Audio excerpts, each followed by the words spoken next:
মামা কেস হয়ে গেছে, পুলিশ বলছে আমার ড্রোনটা সিজ করে নেবে। এই দেখো সামনে টুম্পা আর টুম্পার বয়ফ্রেন্ড দাঁড়িয়ে হেনরিজ আইল্যান্ডে প্রেম করছি।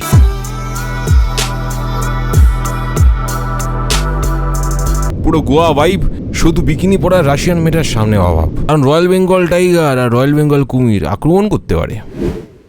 খুব চাপ বুঝলে তো এলাকার বুকে, এখানে হোটেল পাওয়াটা সত্যিই চাপ। তার কারণ হচ্ছে সোলো যদি রাইড করো বকখালিতে তুমি হোটেল নাও পেতে পারো। এখান থেকে আমি ড্রোনটাও উড়াতে পারবো। হ্যাঁ, এখান থেকে ড্রোনটাও উড়ানো যাবে। একটু রিস্কি ব্যাপারটা, বাট অন্য সম্ভব। এমনিতেও আমার এখন রুম থেকে ড্রোন বানানোর অভ্যেস আছে। Ladies and gentleman, boys and girls, this is Neel out welcome to YouTube channel Petuk biker vlogs. আশা করছি ভগবানে আসে এবং আল্লাহ তাতে তোমরা সবাই ভালো আছো। আমি পৌঁছে গেছি বকখালিতে, আর আমার বকখালি সেকেন্ড ব্লগটা এখানে শুরু হচ্ছে। যার প্রথম ব্লগটা দেখোনি কি করে আমি বকখালি পৌঁছলাম সেটা দেখতে পারো, বিকজ ওখানে একটা ফাটাফাটি ড্রোন শট আছে।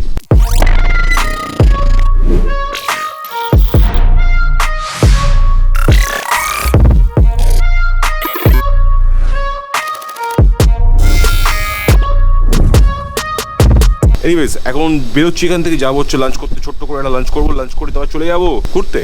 কোথায় ঘুরতে যাবো জানি না। আচ্ছা, বকখালি থেকে কিন্তু আমাদের যে সমুদ্রটা আছে, যেটা হচ্ছে মহাসাগর, সেই মহাসাগরটা কিন্তু মাঝে মধ্যে পুকুর হয়ে যায় এবং মাঝে মধ্যে মহাসাগরই থাকে। তো এখন কি অবস্থা আছে সেটা গিয়ে দেখতে হবে। চলো বেরোনো যাক। হালকা করে লাঞ্চটা করে নিতে হবে, খুব খিদে পেয়েছি। ঠিক আছে, আর হঠাৎ করে আবার এখানে মেঘলা হয়ে গেছে। একটু আগে রোদ্দুর ছিল। উফ মামা, ফাটাফাটি লাঞ্চ হয়ে গেছে, ফাটাফাটি লাঞ্চ। ঠিক আছে, পুরো একদম কাতলা মাছের ঝোল ফোল খেয়ে নিয়েছি। আর সস্তা ব্যাপারটা, ঠিক আছে, 120 টাকাতে কাতলা মাছ দিয়ে ফাটাফাটি একটা থালি খেলাম, সুন্দর খাবার। ঠিক আছে, যাচ্ছি এখন টুয়ার্ডস হেনরিজ আইল্যান্ড। হ্যাঁ, এই সামনের মোড় থেকে ডান দিকে নিলে মোটামুটি ওই 3-3.5 কিলোমিটারের মধ্যে আমরা হেনরিজ আইল্যান্ড পৌঁছে যাবো। আর এটা পুরো পাটাগায়ের রাস্তা। আর এইবারে এসে দেখছি যে এর রাস্তাটার ভিতরে আর কি, গলিটার ভিতরে আর কি অনেকগুলো আবার হোটেল ফোটেল নতুন করে হয়েছে। আগে কিন্তু এই হোটেলগুলো ছিল না আর কি, এটা পুরোটাই নতুন কনস্ট্রাকশন দেখছি। আর এখানে তো হ্যাঁ, এই দেখো এটা বেশ বড় হোটেল হয়েছে। এনিওয়েজ বকখালি আসার পরে কিন্তু একটা বিয়ে করার প্রয়োজন, মানে একটা বউয়ের প্রয়োজন কিংবা একটা গার্লফ্রেন্ডের প্রয়োজন, এটা কিন্তু খুব বেশি করে বুঝতে পেরেছি। বা অ্যাটলিস্ট একটা বন্ধুর প্রয়োজন যাকে নিয়ে আমি বকখালি আসতে পারবো, সেটা খুব বেশি করে রিয়েলাইজ করেছি। কারণ এখানে সিঙ্গেল ছেলে কিংবা সিঙ্গেল মেয়েদের জন্য কিন্তু রুম পাওয়াটা খুবই কষ্টকর। আমি তো অনেক ছাই পাস পুড়িয়ে তারপর এটা পেয়েছি। সেই যখন বিয়ের কথা হচ্ছে আর কি, মানে এই বিয়ে নিয়ে আলোচনা হচ্ছে, তাহলে তোমাদেরকে একটা জিনিস বলে রাখি। ছোটোবেলায় আর কি, মানে ছোটোবেলা বলতে আমার যখন 21 বছর বয়স ছিল, তখন আমার বাড়ির লোকেদের অনেক কন্ডিশন ছিল। আমার গার্লফ্রেন্ড কিংবা বউ যে হবে, তাকে ব্রাহ্মণ হতে হবে, তাকে লম্বা হতে হবে, তাকে সুন্দরী হতে হবে, তাকে ফর্সা হতে হবে, বা তাকে চাকরি করতে হবে, তাকে শিক্ষিত হতে হবে। এত কন্ডিশনের মধ্যে ছিল ব্যাপারটা। কাট্টু এখন 10 বছর পর আমার 31 বছর বয়স হয়ে গেছে এবং আমার বাড়ির লোকের কন্ডিশনটা কিন্তু ম্যাসিভলি চেঞ্জ করেছে। এখন একটা মেয়ে হলেই হবে, সে মোটা হোক, নাটা হোক, কালো হোক, তাতে তাদের কিচ্ছু যায় আসে না। এবং সে শুধু বাঙালি কেন, সে হিন্দু হতে পারে, সে গুজরাটি হতে পারে, সে পাঞ্জাবি হতে পারে, সে তামিলনাড়ু হতে পারে, সে যেখান থেকে খুশি হতে পারে, শুধু যাতে মুসলিম কিংবা খ্রিস্টান যাতে না হয়। আমি তো বলছি, আমি যদি বিয়ে করার জন্য আরও 10টা বছর অপেক্ষা করি, আমার বাড়ির লোক মাসিমা, জেঠিমা, ঠাকুমার সাথে আমার বিয়ে দিয়ে দেবে। প্রয়োজনে আমার সাথে একটা ছেলেরও বিয়ে দিতে রাজি হয়ে যেতে পারে, মানে বলছি আর কি। তাই বলে কি আমি 41 বছর বয়সে বিয়ে করবো? চ্যাংড়াও হচ্ছে। এই খেজুর গাছ দেখতে পাচ্ছি, এখানে প্রচুর খেজুর গাছ আছে। একবার এই বকখালিতে শীতকালের সময় এসেছিলাম এবং তখন ওই খেজুরের রস যেটা হয় আর কি, তারই খেয়েছিলাম সকালবেলা, শীতকালের সময় অবভিয়াসলি। তো ব্যাপারটা খুব ভালো ছিল। তো তোমরা যদি কেউ শীতকালে আসো তাহলে ওটা ট্রাই করে দেখতে পারো। আমার নামখানার বুকে যদি অফরোড করতে হয় তাহলে চলে আসতে হবে তোমার হেনরিজ আইল্যান্ডে। দেখছো রাস্তার কি অবস্থা, আমার সুপার বাইকে ফুটো যাতে না হয় ভাই। 10 টাকা করে টিকিট, ঠিক আছে, একটা আমার জন্য আর একটা বাইকের জন্য। চেনা হচ্ছে বাহ, ভিতরটা কতটা পাল্টে গেছে। রাস্তাটা পাল্টায়নি, রাস্তাটা এখনো খারাপই আছে। আর এখানে আবার দেখা যাচ্ছে যে বোটিং করা যায়। এখানে একটা ক্যান্টিন টাইপের ছিল, এখানে আবার তুমি চাটা খেতে পারো। ইটস এক্সপেন্সিভ মানে বকখালির তুলনায়। বাহ, সুন্দর পার্কিংয়ে জায়গা করা হয়েছে কিন্তু এবারে এখানে। চলো এই যাওয়া যাক, দেখি কি অপেক্ষা করছে আমাদের জন্যে।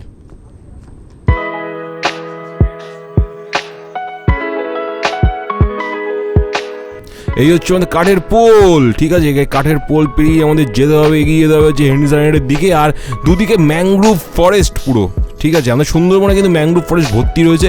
আর যদি ভালো করে দেখো এদিক ওদিক, মনে হবে যেন সুন্দরবনেই তুমি রয়েছো। এখানে কোনো একটা বাঘ লুকিয়ে আছে, বা কুমির, মানে কিছুটা থাকতে পারে। এখানে কুমির থাকবে, বাঘ থাকবে, মানে কেস খেলেও খেতে পারো। সাবধান সাবধান সাবধান হয়ে যেতে হবে আমাদেরকে, কারণ রয়্যাল বেঙ্গল টাইগার আর রয়্যাল বেঙ্গল কুমির আক্রমণ করতে পারে।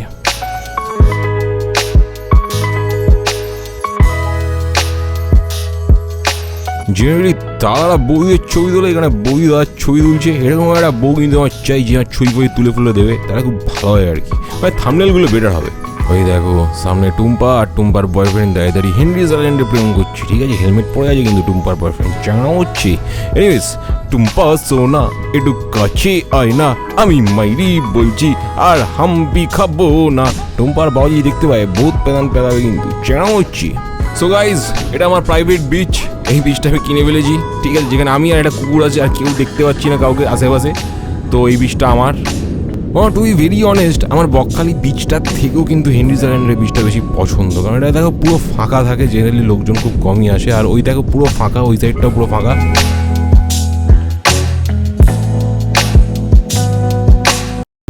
জায়গাটা কিন্তু যদি তুমি দেখো গোয়ার থেকে কিন্তু কোনো অ্যাঙ্গেলে কম নেই, ঠিক আছে, পুরো গোয়ার মতোই আছে, শুধু সামনে থেকে একটা রাশিয়ান মেয়ে বিকিনি পরে আসবে, ব্যাস স্বপ্ন পূরণ হয়ে যাবে, এরকম একটা ব্যাপার, বুঝতে পারছো, বাকি সব ঠিক আছে, পুরো গোয়া ভাইব, শুধু বিকিনি পরা রাশিয়ান মেয়েটার সামনে অভাব।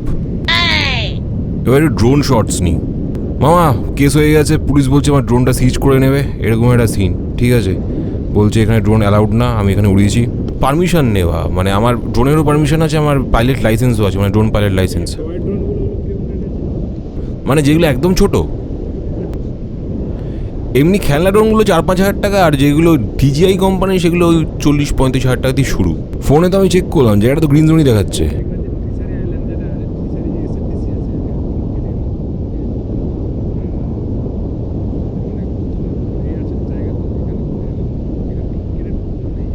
হ্যাঁ সেটা তো ঠিক, এখান থেকে তো যেখান থেকে খুশি টেররিস্ট ঢুকতে পারে।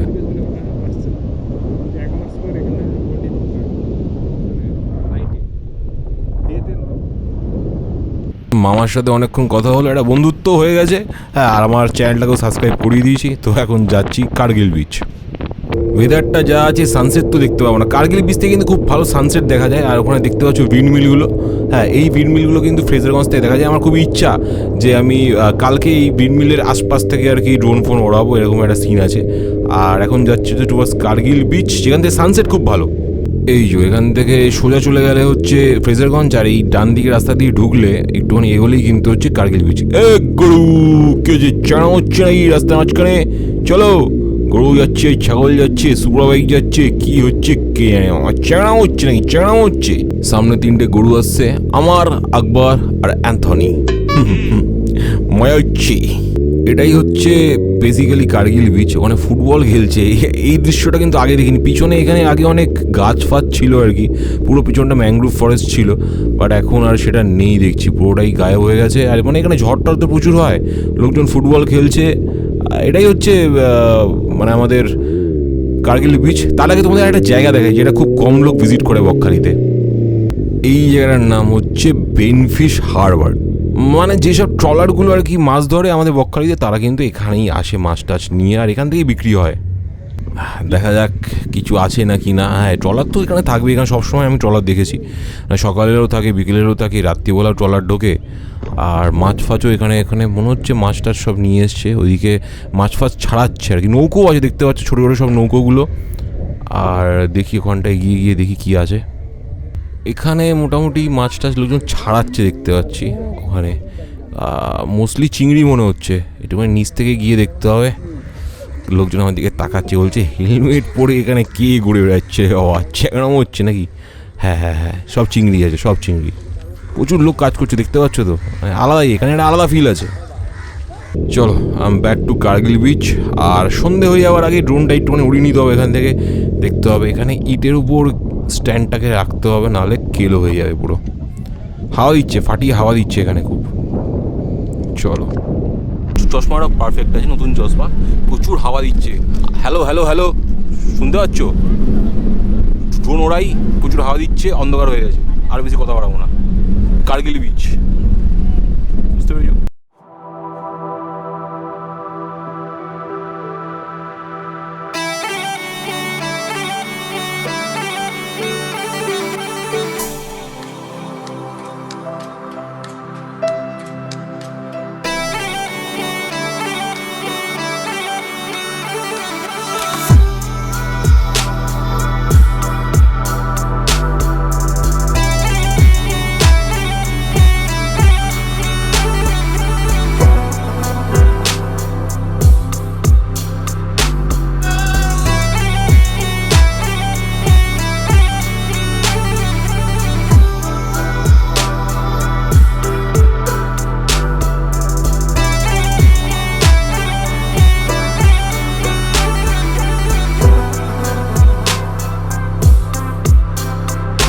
বকখালি পৌঁছতে ঠিক আছে এলাকার বুকে রাত্রির হয়ে গেছে। আর রাত্রিরে তোমাদের বকখালির বিচ কি দেখাবো, এখানে অনেক দোকান ফোকান আছে, সেগুলি তোমাদের একটুখানি দেখাই। বাকি বকখালি বিচ আর ফ্রেজারগঞ্জ তোমরা নেক্সট ব্লগে দেখো, দেখি এখানে কি পাওয়া যাচ্ছে। এই সিভিক পুলিশ এখানে দোকান দিয়েছে দেখতে পাচ্ছি এলাকার বুকে। বাহ, এগুলো বেশ ভালো, এগুলো নিয়ে যাওয়ার একটু চাপ বাইকে করে, বাট ভালো। এটা কিনলাম। তোমরা আর অপেক্ষা করো না, সাবস্ক্রাইব করে কেটে পড়ো।